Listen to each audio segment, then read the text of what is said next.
Welcome to Leis Cotidianas, or Everyday Law, where we discuss the laws that affect you every day. Today, we will be discussing unemployment, whether or not you can receive your unemployment benefits, even if you've been terminated for cause. We will be discussing this with Bill Sanders, an attorney and former law judge, who will help us understand unemployment benefits. Be sure and join us. Thank you.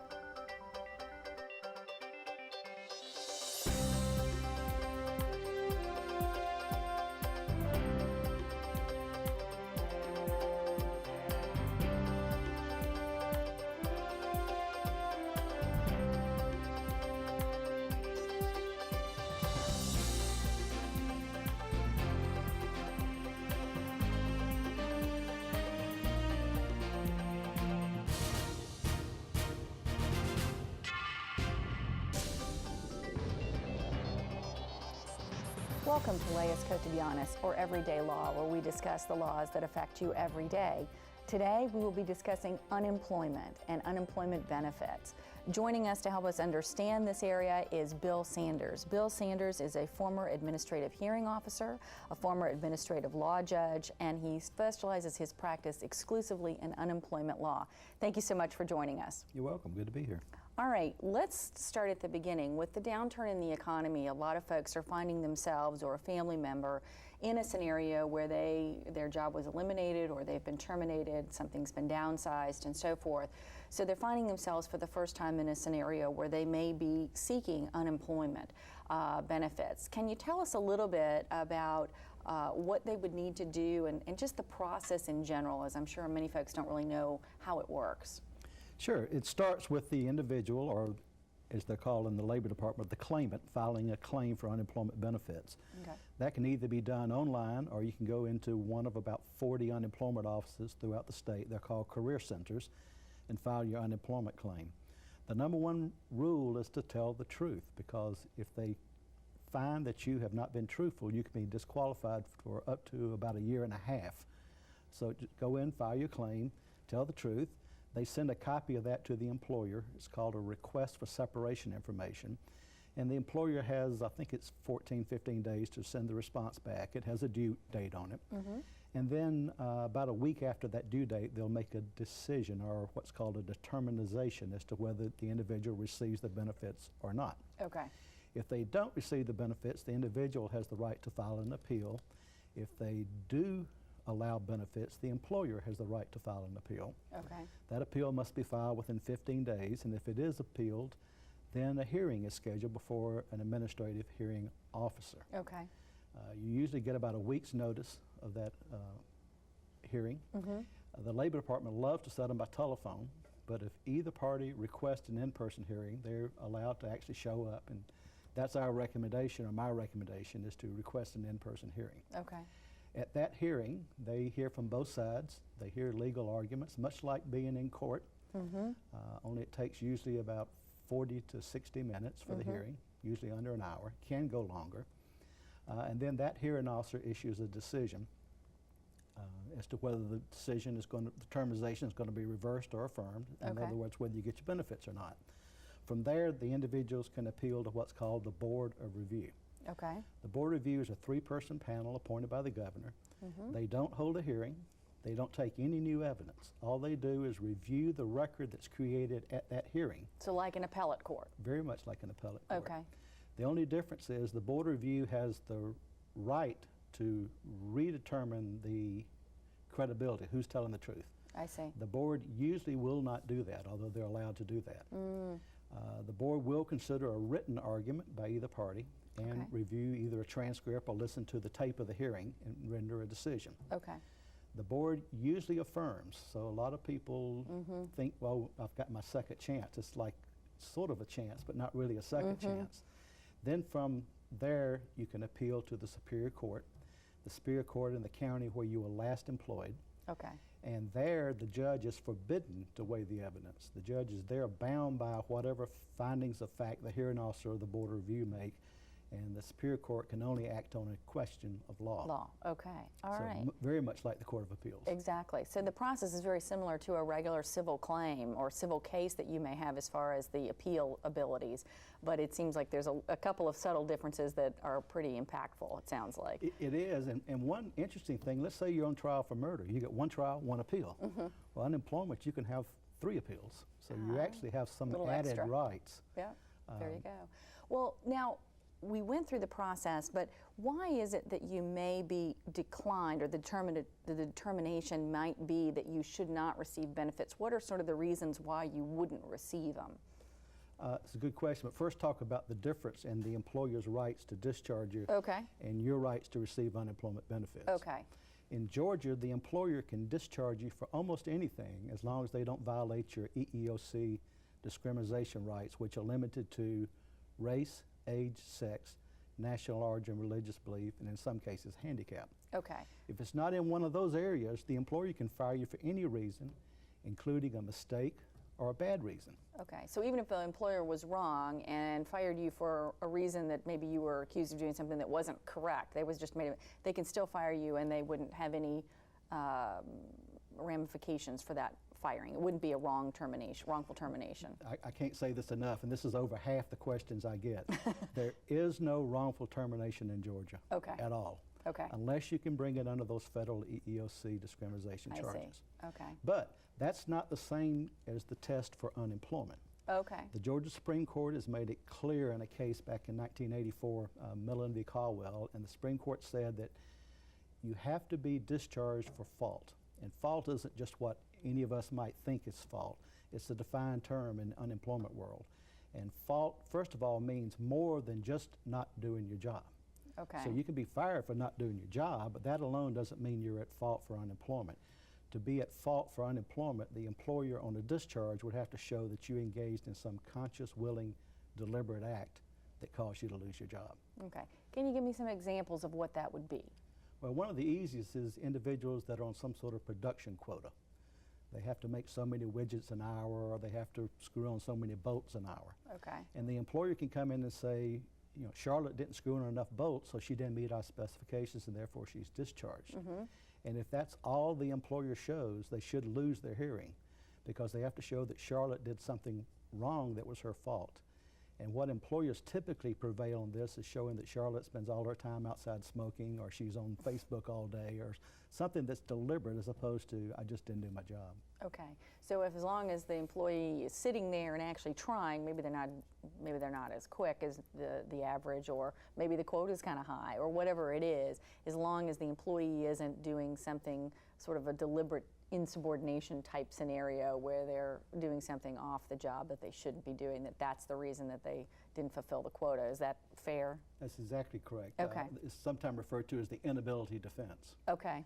And that is that if you just don't have the ability to do the job, the leading case on that's a cashier that just couldn't seem to make change correctly. Okay. And the employer says, no, we don't think she's stealing, but she sure is giving away a lot of money. And that went all the way to the Court of Appeals, and they said, no, that was an inability case. Okay, all right.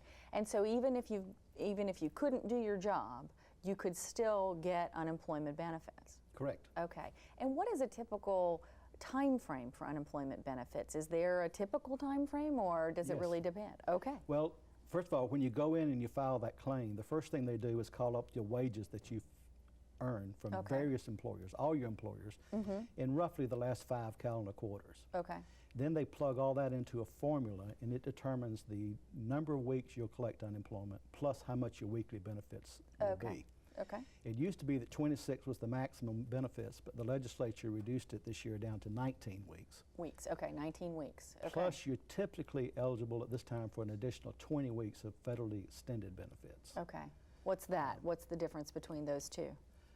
The difference is the same criteria. So if you've been awarded regular benefits, you would just automatically flow into those federal extended benefits unless you've had some new employment in between there. The big difference is the regular benefits are paid by the employer through payroll taxes, Got it. where the extended benefits, the federal benefits, are paid by the federal government. Okay, so if a person lost their job and were awarded benefits, there wasn't some reason why they were not, and we'll get into that in just a minute, but we're looking at a time frame of, at least in Georgia, 19 weeks originally, and then there would be an additional, 20 on top of that, so Right. Now that 39 19 total weeks? Correct. Now that Okay. 19 could be less depending on how much you worked. Right, okay, but up to 19? Right. Okay. Now, the weekly benefit amount is also determined by a formula. Okay. And some people who are higher salaries, when they plug the formula in, their weekly benefit amount will come out to $800 or $900 a week. But there's a statutory limit of $330 a week, so that's the most anyone can receive. Okay, so even if you had a higher paying job, the unemployment benefits aren't going to actually put you back where you were. They're going to help a little bit, but not put you back where you would have been otherwise. Correct. Okay. Unemployment is always what I call the consolation prize. It's not a job, it's not a paycheck. It's intended to kind of bridge the gap while you are unemployed and take care of the basic necessities. I mean, it's hard to live on $330 a week, Right. $1,200 a month. Right. Now, are folks required during this period of time to actually go and seek unemployment or seek other positions, and do they have to come back and check in on that, or is that something that they're required to do? Absolutely. Unemployment is for the benefit of people who are able to work but don't have a job. So, for example, if you were to lose that prior job because you're incapable of working anywhere, even though you would have the numbers to qualify for an unemployment claim, the fact that you're not eligible to work would mean you'd be disqualified. Okay. The difference is when you're disqualified based upon the reason you lose your job, you're disqualified until you go back to work and earn 10 times whatever your weekly benefit amount is. Okay. So say for the purpose of argument, say $3,000. But if you're disqualified because of not being available or able to work, that's on a week by week basis. So you could literally not be able to work this week because you have the flu, and then next week you're healed and you're ready to go back to work. So it's a week by week basis. Okay. The individuals have to do what's called reporting on their claim, and that has to be done on a weekly basis. And you can only report back 2 weeks. So if you miss a week, you can still report back the next week and catch 2 weeks, but once you've missed your week's reporting, it's gone forever. So I have a problem with that with people that are disqualified, but we're still fighting their claim. And even though I tell them and the Labor Department tells them to keep on reporting, they lose interest and they don't report. And then when we win, they get zero because they haven't reported each week. Not good, not good. And when you report, you can either go in person, which they discourage because they don't want all these unemployed people coming in every day. Right.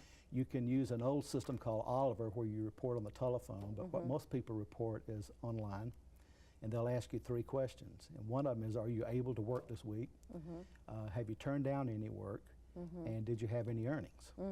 Now, it's a common misconception that you can't work and collect unemployment at the same time. You can. Those are called partial claims. And as long as you're working and earning less than your weekly benefit amount plus $50, then you can report those earnings, again, be truthful, and you can receive unemployment benefits for the difference. Because again, it's supposed to help you bridge the gap, and you might receive maybe part-time work and that kind of thing. And actually, if you turn down part-time work, you could be disqualified for that week. Okay, again, back to be truthful. Yeah. Well, let's do this. We need to take a break right now, but we'll come back and discuss more about unemployment benefit. Be sure and stay tuned to Leas Cotidianas.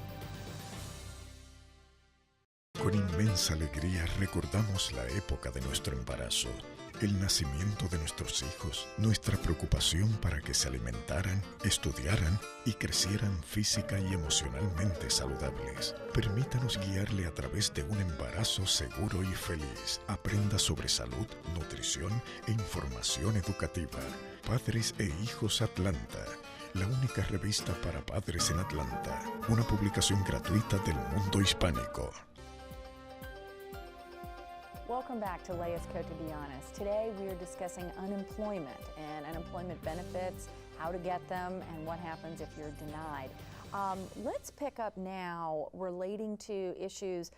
There's a lot of companies that have sort of come into existence now that are, in essence, employee leasing companies, where you're technically employed by a leasing company, but yet you're actually on site at another employer. I put that in quotes. Sure. How does that impact, that scenario or that relationship impact in the event that you are terminated, let go, and you find yourself needing to apply for unemployment benefits? Does that complicate things, or what happens in that scenario? Employee leasing in most states, including Georgia, came about 10, 15 years ago. And they're similar to the temp agencies, where you work for a temp agency, but they send you out on various temporary jobs. Okay. With employee leasing, you actually work for the leasing company. They're the ones that issue you your paycheck on their bank account. They're the ones that issue you the W-2 at the end of the year. A lot of people that are leased employees think it's just a payroll situation, but it's not. You actually work for that outside company. Okay. And where you go to work every day, what you think is your employer, that's really your client, or the leasing company's client. Okay. So if you end up being separated from that situation, your unemployment claim would not be against the client where you went and did the services. It would be against the leasing company, Who's really your employer. who is really your statutory employer. And But this they is- weren't there when the things went wrong or Right. something happened. Right, now that's to be distinguished from employee temp agencies, because you're on a series of temporary assignments, where with employee leasing, that's your regular, full-time, everyday job. And Okay. it's a permanent job, as permanent as any job can be in Georgia under employment at will. They get tricky when it comes to a hearing, because at hearings, the hearsay rules apply. And under the new rules of January 1st of this year, if no one objects to the hearsay, then it becomes valid evidence. So let's go back to the employee leasing company. You've got a person at the hearing on the other side of the table from you who's with the employee leasing. You likely have never even met that person, don't even know who they are, and are confused by the fact that they're there instead of John Brown Shoe Company, where you went to work every day.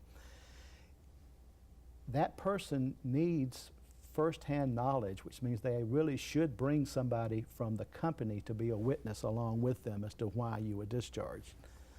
But And when we say hearsay, just for some folks, hearsay means out-of-court statements that are made by someone else, but then someone in court says, well, Joe Schmo or John Brown told me this is what happened, but they weren't there, they don't have this firsthand knowledge. So that's hearsay. It's not the person speaking in court doesn't have firsthand knowledge of that event. Okay, Yeah. so you go to the hearing, and then what happens? Well, and this is why you really should never go to a hearing without a lawyer. And a lawyer that is competent, that's done at least a dozen or so other unemployment hearings in their career, because that lawyer will be able to object to the hearsay. And if you don't make the right objection at the right time, that hearsay becomes competent evidence against you that can cause you to lose the case. Okay, and that's new. That's a change in Georgia law. Well, okay. It's the old rule in federal courts, but Georgia adopted it January 1st of this year, so that's now the new rule. In the old days, you could just sit there and let all this hearsay come in and not object, and at the end of the hearing, you can go, the case is all hearsay. And the hearing officer might say, you didn't object, and you go, yeah, I know. Because you didn't have to object. But on the new rules, if you don't object, it becomes valid evidence, and it'll be used against you. So whether it's employee leasing or whether it's anything else, for example, in a non-employee leasing company, from an individual or claimant standpoint, it's good news when only the human resources person shows up. Because they generally don't know anything. They know what everybody else told them. So it's really important to object to that hearsay and object timely. And you just about have to be a lawyer to do that. Okay, so in the employee leasing situation, it would just be a little bit more complicated for that employer who is the leasing company, because they don't really want to, they need to have someone actually from their client, which was the person you went to every day for your job. So they need to have them. So it's more complicated almost for them in that scenario. Is that fair? That is. In other words, they need to have a witness that saw, heard, smelled, whatever it is, the event that happened, as opposed to just what they heard, the hearsay. And a report or something that was written down, an incident. Okay. Is there any requirement or prohibition for being able to collect unemployment if you quit your job? I think most people assume that if you quit your job, then you've just made that decision and you're on your own and you have no ability to collect unemployment. Is that true, or is it not true, or does it depend? It's a common misconception. A lot of people think if you're discharged, you automatically get your benefits. If you quit, you automatically don't. Neither one of those are true from an automatic standpoint. There is a different standard. We talked a little earlier about the fault standard. That's for discharges. In quits, if you can show that either the employer has materially changed the job, which material is a whole open subject, or if you can show you're unable to perform the job anymore. And if you discuss those issues with the employer in advance and give them a chance to make some accommodations, and if they either will not or cannot make accommodations, then you should be eligible for unemployment. Okay, so you're not completely stuck, is what your point is. Okay, Right. Can you give me an example of a scenario where you would have good evidence that something happened, you've talked to the employer, and then they didn't fix it, deal with it, and then you have the ability to quit and still get benefits? Give me just a sort of a random example. Yeah, two easy examples is sexual harassment. You're Okay. sexually harassed, you go to the human resources or the manager or whoever, you go through the steps and they say, you just have to take care of that yourself. Now if it's So they don't do anything to fix it They or don't. discipline the person. Okay. Right. You've gone to the employer with a real problem. Now it has to be more than just saying, I like your hair. I mean, it has to Right. be serious harassment.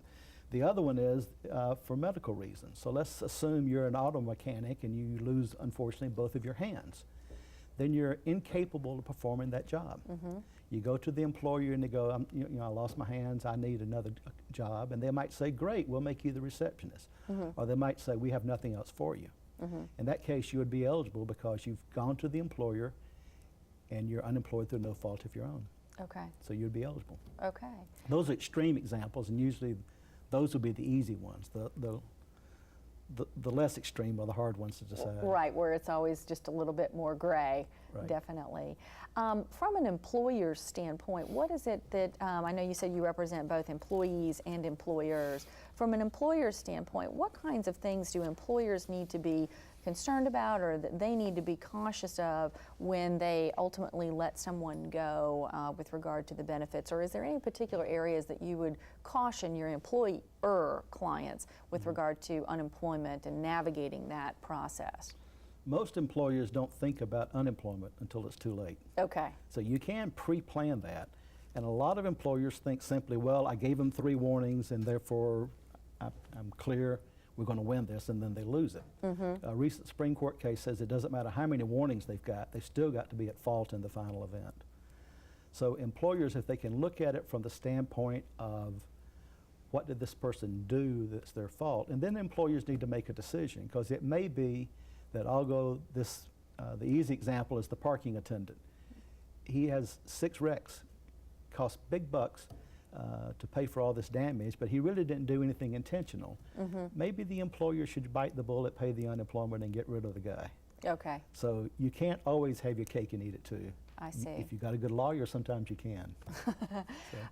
Now, with regard to the benefits, where is there any requirement for, let's say, an employer is a smaller employer, they have less than 50 employees or 10 employees, is there a requirement for them to pay unemployment benefits, or is there some threshold with regard to unemployment benefits? There is a threshold, and I don't recall, but it's very low. I'm thinking it's 2 or 3, and that includes officers. Okay. So So they're requiring there is that. a requirement. It is so low, the reason I don't know, it never really comes up. Okay. I And mean, it's in then the code if I need it, but with regard to independent contractors, how does unemployment, or would there be any unemployment for independent contractors, or how does that work? if they're true independent contractors, Okay, what does that mean? we'll come back to that. Okay. They're not employees, and therefore they're not subject to the Unemployment Act. Okay. The Unemployment Act is full of exceptions. For example, elected officials are not subject to the Unemployment Act. Ministers of the gospel are not subject, certain church employees. I'm sorry, I forgot the question. Yeah, with regard to independent contractors. Independent contractors. That is a big field of law that I don't practice, and that's sometimes referred to as misclassification of workers. Right. Okay. And that is a lot of companies hire you on, treat you as an independent contractor. They may even have an agreement that says, you are an independent contractor, and you may really believe it.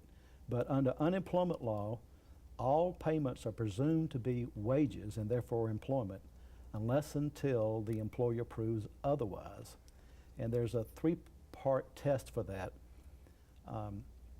But the biggest one is that you're free of direction and control, both in fact and under the agreement. Okay. So even though you might be an independent contractor, if they tell you when to come to work, what clients to go see when, you're not really an independent contractor for unemployment purposes. I see, I see. So, All right. and it's not unusual that an individual will go in and file a claim and they go, you have no wages. And you go, but I've been with this company for 5 years. And then they're supposed to do what's called a wage investigation. Okay. And check it out and determine whether you are or are not an employee. Okay. And interestingly enough, those are the only hearings that the Labor Department's not allowed to hold themselves. They have to send it out for an independent hearing. Oh, okay. So it's very different then. All right.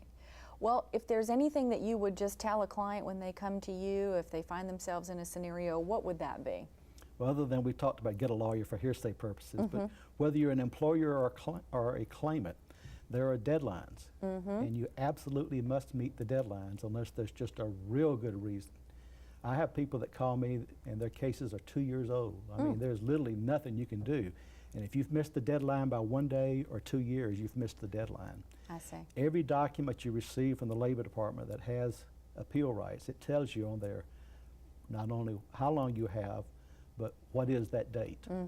So they'll tell you, it's clear, and follow the instructions. A lot of people say, well, I wanted to wait till I got all my evidence together before I filed the appeal. Or they'll say, I was so distraught I couldn't pay attention. Right. None of that works. It's got to be on time. It's got to be on time. All right. Well, unfortunately, we're out of time, and so we appreciate all that you've told us about unemployment, and hopefully it will help folks that may find themselves in that situation. Thank you for joining us on Leyes Cotidianas. Be sure to like us on Facebook, visit our YouTube, and also visit our website, leyescotidianas.com. Thank you. Leyes Cotidianas les llega a ustedes gracias al generoso apoyo financiero de la Fundación de Justicia Civil del Estado de Georgia. Mundo Hispánico, el vocero de la comunidad hispana desde 1979. La estación transmisora WPBA no tiene licencia para practicar leyes en el estado de Georgia. WPBA y los patrocinadores de este programa no son responsables por las opiniones expresadas ni la información proporcionada por los abogados en este programa. Este programa se ofrece como un servicio público. El objetivo de este programa es de informar y educar y no de proveer consejo legal. Si usted necesita consejo legal, favor de consultar a un abogado.